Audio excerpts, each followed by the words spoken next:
Dia e semana importante para a Argentina. A inflação mensal atinge a mínima em 28 meses e o Senado aprova a Lei de Bases e ponto de partida para a liberdade dos argentinos. A primeira grande lei aprovada pelo governo de ideologia libertária. Vamos entender como isso está mudando a história da Argentina.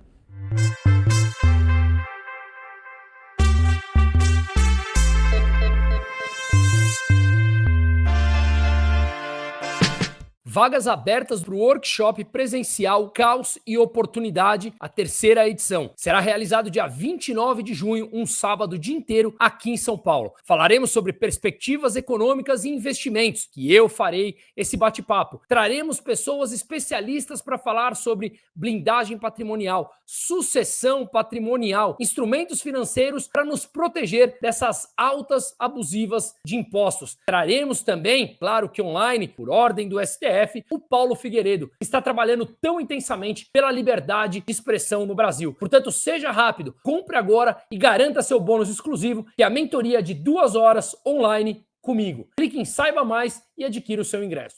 A começar pela inflação, que hoje, quinta-feira, saíram os dados agora há pouco, às 3h30 da tarde.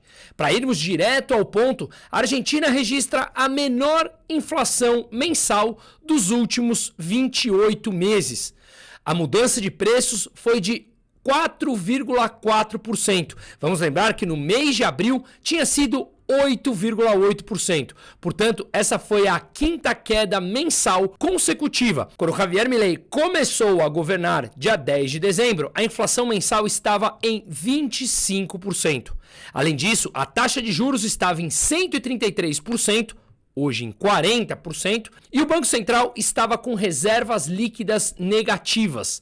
Hoje, ele já conseguiu transformar o Banco Central em reservas positivas. Ele já tem dólar em sua reserva. Além disso, o que nós vimos também foi que o governo conseguiu alongar o prazo da dívida que veio vencendo ao longo desse período. Lembremos, já tivemos oportunidade de analisar em outros vídeos que antes grande parte da dívida era financiada por dívida e por emissão monetária, ou seja, o próprio Banco Central comprava a dívida através de emissão monetária, mais dinheiro em circulação, que obviamente inflacionava ainda mais por conta da desvalorização da moeda, e grande parte dessa dívida estava no balanço do Banco Central. Essas dívidas que foram vencendo desde que o Milei assumiu, ele não mais colocava ou comprava via Banco Central, e sim mostrando ao mercado uma responsabilidade fiscal, e lembremos que desde então o governo já vem apresentando superávit fiscal em suas contas mensais, ou seja, gastando menos do que ele arrecada, passou uma confiança maior ao governo, que conseguiu ir a mercado e investidores passaram a financiar essa dívida. Antes, as Lelics eram dívidas que o Banco Central tinha em seu balanço de, pasme, 28 dias de vencimento. E os passes eram dívidas de, pasme mais ainda, de 1 dia de vencimento. E repito, as taxas estavam em 133% ao ano. Hoje ele conseguiu baixar as taxas de juros para 40% ao ano, encontrar investidores dispostos a financiar o governo argentino a uma taxa já de 40% ao ano e não mais 133%, a um prazo mais longo. Portanto, ele ganhou um belo de um fôlego. Tudo isso com o superávit, traduziu uma inflação mensal em queda, como a gente acabou de mostrar, e repetimos, 4,4% no mês de maio, ante 8,8% no mês de abril, caindo mês após mês, registrando a menor inflação mensal em 28 meses. Portanto, aqui temos já um primeiro ponto importante. O cuidado e a responsabilidade das contas públicas levam inevitavelmente, se tivermos paciência e força política nesse meio tempo, a controlar a inflação, atrair investimentos e colocar o país numa trajetória de expectativa de crescimento sólida. O segundo ponto extremamente importante a ser mencionado nessa semana foi que o Senado argentino aprovou a Lei de Bases. Essa Lei de Bases, claro, quando foi apresentada ainda nos primeiros meses do governo Milei, ela foi aprovada pela Câmara em abril, onde ela continha inicialmente no desenho de Javier Milei 660 artigos. O que foi aprovado ontem no Senado foi menos da metade, 232 artigos. Mas mesmo assim, uma tremenda vitória. Vamos lembrar que essa votação no Senado foi extremamente apertada. Ela ficou empatada em 36 votos a favor e 36 votos contra.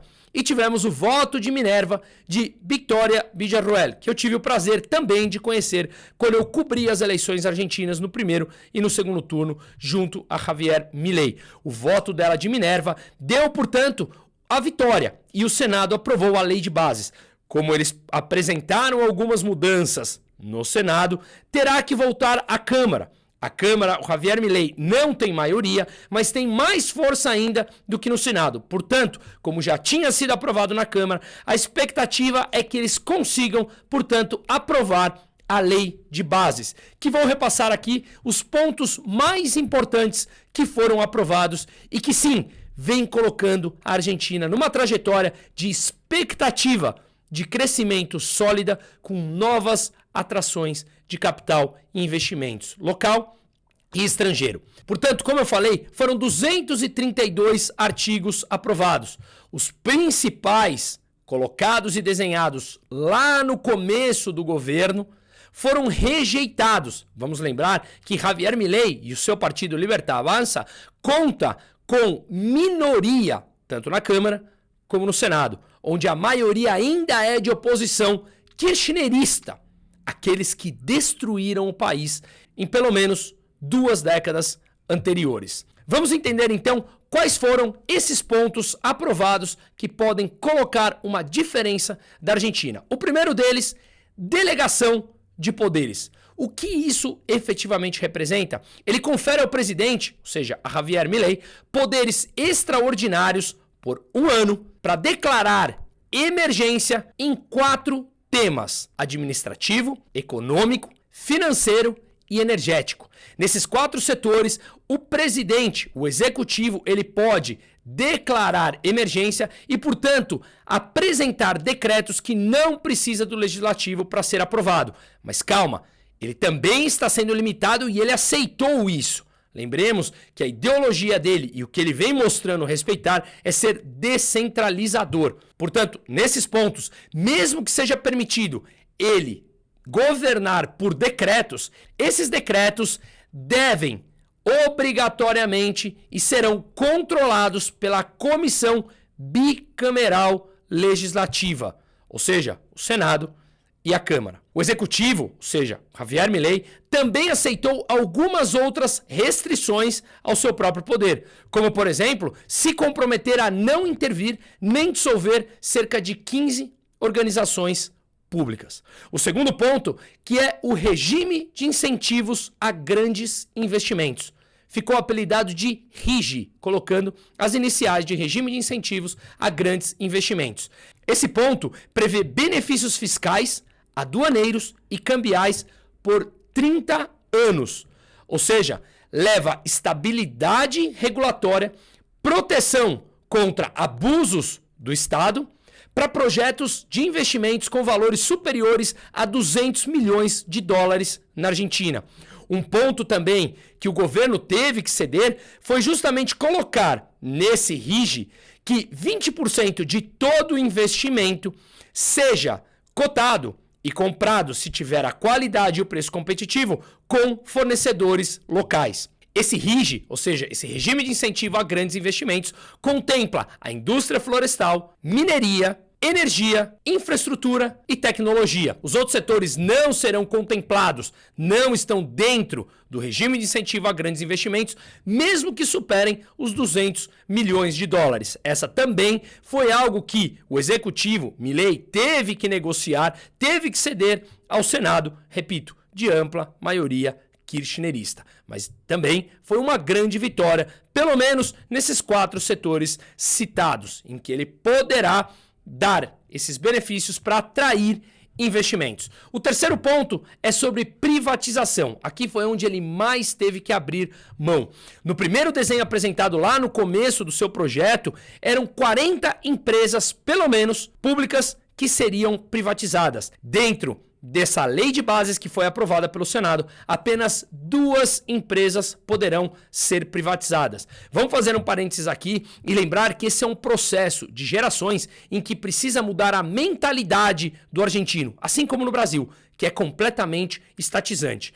Então, dentre essas 40 empresas que antes estariam contempladas para buscar compradores privados, apenas 2 poderão ser privatizadas: Intercargos e Energia Argentina S.A., a chamada Enarsa. Enquanto isso, outras empresas estarão sujeitas a terem concessão privada, não serem privatizadas por completo, mas terem a concessão privada, que é justamente Água e Saneamento Argentino, as chamadas AISA, Belgrano Cargas e Logísticas e a Sociedade Operadora Ferroviárias e a Corredores Viales. Essas estão sujeitas, essas 4, à concessão privada. YPF e Aerolíneas Argentinas continuarão estatais, assim como a Rádio e TV Argentina, ao menos por enquanto. O último ponto da Lei de Bases que foi aprovado é a reforma trabalhista, extremamente importante, que busca modernizar e flexibilizar a relação de trabalho entre empregadores e empregados, dando ênfase a algo que nós, e obviamente Javier Milei, defendemos com unhas e dentes: o pacto privado entre as partes envolvidas. Ou seja, o pacto compreendido entre o empregado e o empregador, ele é soberano frente a qualquer outra coisa. Ou seja, essa nova regra trabalhista que foi aprovada, ela busca flexibilizar através de benefícios a empregadores que regularizem os seus funcionários. Enquanto isso, em paralelo, ela elimina sanções contra o trabalho informal. E um ponto importante é que ela cria uma categoria profissional, ao flexibilizar, de trabalhadores independentes com colaboradores, ou seja, até 5 colaboradores em uma empresa que podem ser contratados sem que sejam considerados assalariados submetidos à lei trabalhista, e sim à lei civil, onde, convenhamos, nunca deveria ter saído dessa esfera, regida sempre por contratos voluntários entre as partes envolvidas. Portanto, agora, a lei de bases segue novamente para a Câmara, onde deverá ser aprovada, como falamos aqui no começo do vídeo. Vamos lembrar que o preço da liberdade é a constante vigilância, justamente pelo fato do Senado e da Câmara, e ainda grande parte da sociedade argentina com a mentalidade estatizante, como aqui no Brasil, buscam sempre o caminho mais fácil. E o caminho mais fácil é o que levaria novamente a inflação a voltar a subir e a Argentina buscar o caminho do não crescimento. Como o Milei sempre deixou muito claro, depois de anos destruindo o valor da moeda e colocando argentinos abaixo da linha da pobreza por uma intervenção estatal que leva inevitavelmente à desvalorização da moeda e à consequente alta dos preços, é claro que qualquer busca por levar a saúde à economia argentina demanda tempo, demanda a compreensão dos argentinos, porque, claro, a atividade econômica se depreciará, os investimentos públicos caem e você cria um cenário de médio prazo de atração do capital privado, de abertura econômica e de liberdade, onde no médio prazo, simplesmente, o sol brilha muito mais forte. Com isso, o grande desafio é buscar esse meio tempo em que os argentinos compreendam que a Argentina está trilhando o caminho correto. Bem provável que isso será aprovado na Câmara, mas a constante briga pela informação e compreensão dos argentinos que ainda o Senado e a Câmara está tomado pela oposição querendo satisfazer com mentiras e populismo o curto prazo dos argentinos que passam por dificuldades por 20 anos de deterioração fiscal, o grande desafio é que essa maioria não coloque a Argentina no rumo novamente da hiperinflação. Para fazer uma analogia aqui, entregar droga no curto prazo a alguém que está tentando se livrar do vício. E esse vício é justamente financiar a sua dívida com impressão monetária que leva, inevitavelmente, a uma grande inflação. Em meio a tudo isso, o mercado respondeu. Hoje, nós vemos aqui que o índice da Argentina, o MSCI argentino negociado lá nos Estados Unidos, teve uma alta de mais de 3%. A YPF também apresentou uma alta também das ações negociadas lá nos Estados Unidos. Enquanto isso, o risco país argentino voltou a cair. Nos últimos dias, ele tinha subido, justamente com o receio que o Senado não aprovasse a lei de bases. Agora que foi aprovado, nós vimos que ele voltou a cair. Além de, obviamente, desde dezembro de 2023, apresentando uma queda bastante expressiva no risco argentino. Em paralelo a isso, o dólar blue, ou seja, o dólar negociado na rua, que é justamente aquele que mostra o valor oficial do peso frente ao dólar, também caiu mais de 3% hoje. Ele também veio subindo ao longo dos últimos dias, com receio que a lei de bases não fosse aprovada. Quando foi aprovada agora pelo Senado, ela voltou a valorizar. O peso voltou a valorizar frente ao dólar. E ainda, nós vemos que hoje pela manhã, que eu estou gravando quinta-feira, quando já tinha sido aprovado, os títulos públicos argentinos tinham a maior valorização entre todos os países emergentes. O resultado fica bastante claro.